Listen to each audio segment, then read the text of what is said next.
Yeah, absolutely. And you're gonna realize when you grow, like you're gonna need to start getting people like that you trust, you know? Yeah. Or else you're just gonna keep making the same amount of money because you can only build so much. We were 4 people last year. We're now at 12. It's exciting, Wow. but yeah, it's a lot. Yeah. Next Friday, by the way, I'm gonna introduce you to a new videographer. He's amazing. I'm gonna be there too, but he's great. All right, Talk soon.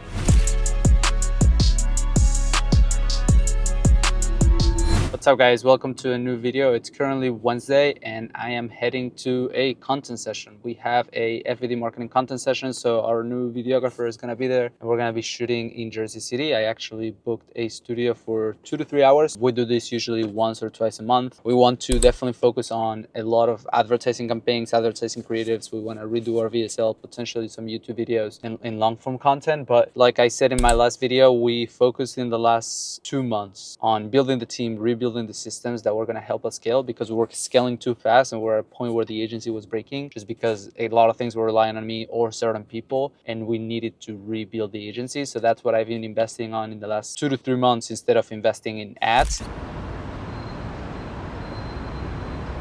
When I started this video today, I was talking to one of our clients. They're building an amazing business. They are one of the clients that I really respect in terms of how they run the business, and they're really good at hiring the people that do a good job at what they're not good at. The truth is that when you start a business, you need people that will complement your skills, right? Like if I'm good at the creative side of things, then I need someone that can help me with, let's say, financials, or someone that can help me with the numbers, someone that can help me with the operations, right? Like you have to hire your weaknesses. And that's exactly what I'm trying to do now. My strengths are creative, marketing, and sales. So I'm trying to hire everything else that I'm not good at. And that is huge when you start a business. You're stuck in the day to day. You want to have a profitable business. So just for the sake of your profits, you don't hire more people, which means that your business is only limited to yourself and what you can do. And this happened to me in the past. This is something that I struggle with because, again, I just wanted to keep the profits high and I wouldn't hire new people on new positions. But then I quickly realized that if I want to build something truly big, yes, of course, the profit margins are important. Our profit margins are super high, but you need to hire the people that will complement you. You need to hire the people that will take your team to the next level. And what he was telling me is that they just hire a CEO. Like that's their biggest hire yet. And they're investing a ton of money on it because they know that that person is going to take the business to the next level.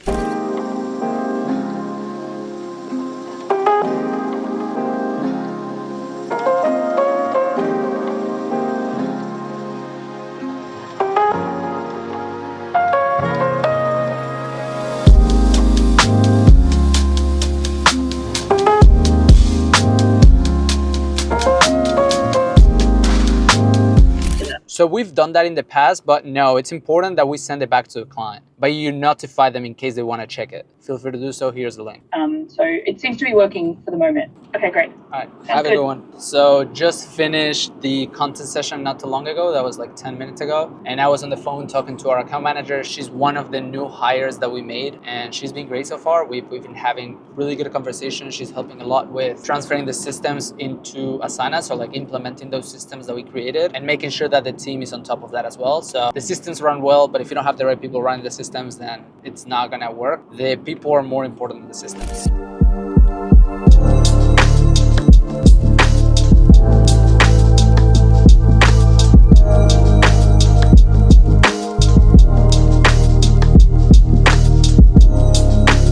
Like I mentioned in my last video, I've been doing meal prep. Today I have an athletic wrap. So yeah, I'm gonna eat this and then back to work.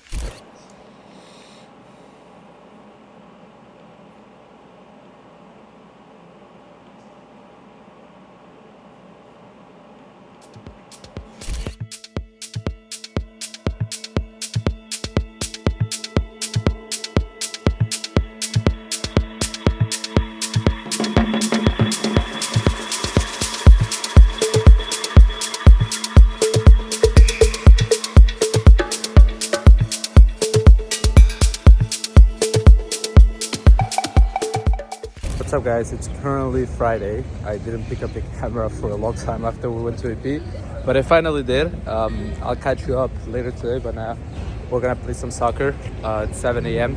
So morning session is still very cold in New York, but hopefully next week is gonna change. 8 a.m. just finished playing. I'm heading back home. These last couple of days have been so busy. I've been talking a lot about how we're restructuring the agency and everything that we're doing. But my days have been pretty chill. Just been working a lot. I'll tell you guys what I've been working on. Also, Hector got here from North Carolina. He's gonna be here for probably the next couple of days. So I might introduce him to the vlog tonight. We'll see. But yeah, for today, gotta get a haircut, gotta work, got a lot of meetings, and then I'll give you guys an update where we're at, where we wanna go with the agency, and the type of things that we're doing and I did today. So at least you guys get some value from it.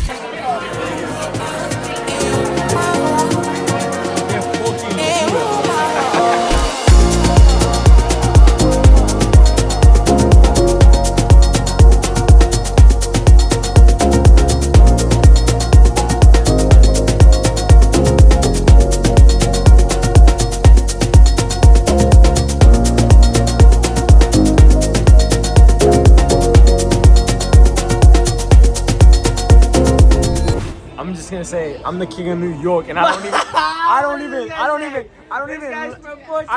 live here, and I'm a king of New York. Yo, who booked it? You did, right? I booked. Yes,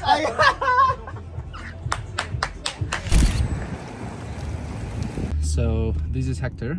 I'm Hector. I'm a creator, ex-Division 1 soccer player, and now I'm head of content at Whisperflow, one of the fastest growing AI companies in the world. Yeah. So he came here. Was that word or what? That was good. He came here for a 1 week trip. No, just a few days. Few days. And his girlfriend came here too. So we went to Mason Close last night. That was actually pretty good. What would you rate it? 10 out of 10. That's why I said it. Yeah, it was pretty good. I finessed my way into. All right, describe Mason Close to our vlog. It's like a club restaurant with good vibes, good food, and yeah, I think what's convenient about it is like sometimes when you're at a restaurant and you have to go somewhere else to go club, like the in between of the taxi, waiting line, whatever. That's facts. You like get sleepy or you get bored and you end up getting there. You're like, oh, like the line's too long, or I don't want to get a table, or whatever. And there it's just like you're chilling, you're like eating, get some drinks, and then you go straight to party. We are actually going to Rolex because of Tobin. He wants to get on the waitlist for some watches, and my boy right here is also getting on the waitlist for a watch. What watch you want? If I can't do it, then why can't you? I want the Sky Dweller. Oh, really? No, I'm kidding. I want a Daytona. Yeah, Daytona's nice. Gold? Diamond. Lifestyle. I'm so happy. What are you asking for? A Daytona. We're both asking for a Daytona. Yeah. What did you just try? I just tried the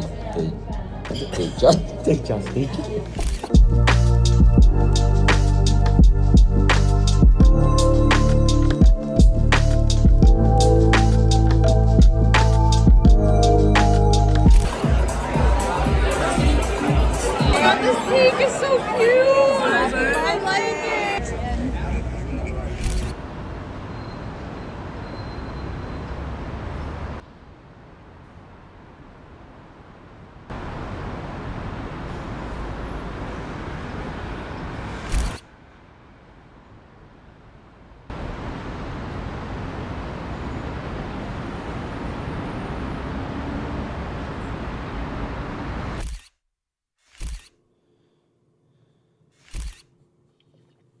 This weekend was pretty interesting. I usually don't drink. I usually don't go out. We do it every once in a while. And that's why when I go out, I actually am not used to it. So if I drink, I don't feel good at all the next day. Not because like I have headaches, not because the alcohol hits me. It's just because I'm so tired. Like I just need the weekends to sleep and work. And my routine is super chill. So when I get outside of my routine, it does hurt me a little bit in terms of how tired I am. But yeah, we went to Mason Close on Friday with Hector, Tobin, their girlfriends, and my girlfriend. And it was pretty fun. It was actually a pretty good night. But again, I'm just not used to it. So yesterday I kind of took off. We went to a sauna. We went to Rolex because Tobin wanted to get on the waitlist for a Rolex. Hector also got on the waitlist for a Rolex. I bought a Rolex there before. So I booked an appointment with my AD so that they could get on the waitlist as well. So yeah, that was pretty fun. But other than that, yesterday I just slept until night because we had another reservation at Medusa, which is another restaurant in Meatpacking. That was for my girlfriend's sister's birthday. That was fun. I got one drink and I couldn't even finish it. But yeah, other than that, the week was great. Just a ton of work. Too many things to do, too many things to get over. And I wanted to talk about two things now. I wanted to talk about competition and I wanted to talk about the truth about making money in 2026 and the misconception that there's in the world about it. I was just scrolling through Instagram and I see so many competitors, like on a daily basis. People reach out to our clients to try to get them, hey, I've seen your content, I love your content, but what if you do this differently? I recorded a Loom video for you to see what we do and how we do it. Like, there's sharks out there. And if you start a business, you got to realize that people will try to take what you have.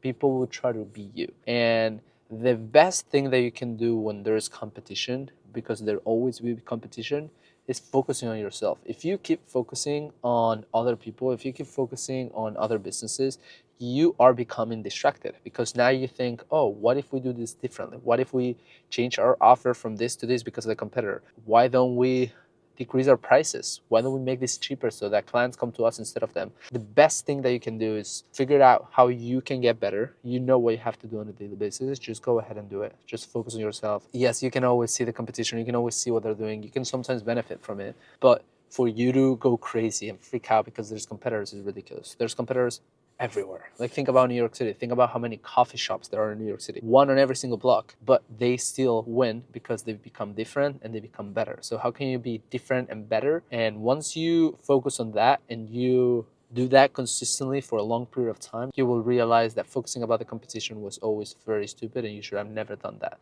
So that's my first piece of advice for the end of this video. And the second one is that yesterday I was talking to one of my friends, and we're talking about salaries, right? We're talking about like a $200,000 salary, $300,000 salary, $400,000 salary. You don't realize how hard it is to make that amount of money. And because of the life that we live in, the internet life that we live in 2026, we think that making that amount of money is normal. We think that having a Rolex in your 20s is normal. We think that having a Porsche in your 20s is normal. We think that having the perfect lifestyle in your 20s is normal and that you should be rich. And listen, that's good to have those standards because you will work hard towards it. But if you have those standards without realizing that you have to become valuable, it's very stupid. For a company to pay you that amount of money, it means that you are extremely valuable. Like, if I'm gonna pay someone $400,000 a year, I'm expecting to make at least $10 million from the work that that person makes. All this to say that I think there's a huge misconception between the amount of money that people want to make and the amount of value that they can bring to the table. So if you want to make more money, the only thing that you have to answer is, how can I make this person or this business more money? How can I become valuable to this person? How can I become irreplaceable for this person? How can I become the best version of myself so that they want to pay me more and more and more? And that requires a lot of discipline,